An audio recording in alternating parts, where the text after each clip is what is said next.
Well, we promised we would be introducing you to some of the other artists out here, and right now we have the recipient of another juror award. This is Michael Brown. You're from Antioch, Illinois. So again, people coming from all over the place for the Main Street Fort Worth Arts Festival. Now describe for us what your artwork consists of. Okay, this is optical art. It starts with photography, and then I have a lenticular printmaking process that combines multiple pictures into one piece, and the result is kinetic imagery that changes as the viewer walks by. Now show us the scene right there from that park that you described, because these are actual pictures. It's amazing. That's right. These are photographs taken months apart. One view is the autumn time and the other view is winter time. And as the viewer walks across it, they'll see it change from one to the other. I'm just going to rotate that slightly, and then you can see the change. And those are just two images, right? That's two images, yes. Okay, now show us what you did with the train. Okay, this is a newer piece I call a cinematograph. It combines motion with a still graphic. So this train has 60 pictures in it. It was photographed 2 frames a second per 30 seconds. So as the viewer walks by, this train either zooms towards them or zooms away, depending on which way they're moving.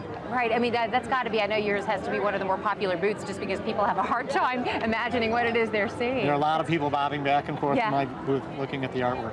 Yeah, so what made you decide to do something like this? Well, I was doing traditional photography and I started doing 3D imagery, but I knew I needed a picture that someone could view without glasses.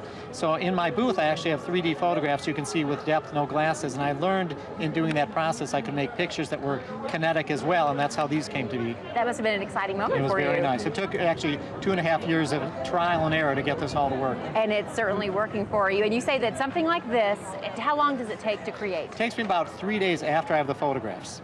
Okay. So a seasonal one where I have to photograph in summer and winter, there's 6 months before I can even begin the printmaking process. Oh, and you have to be in exactly the right spot. I have to be within 2 inches. So I use a tripod, I mark my location. In the winter, I dig out my marks, set up the tripod back in the same part with the same lens pointing at the same point.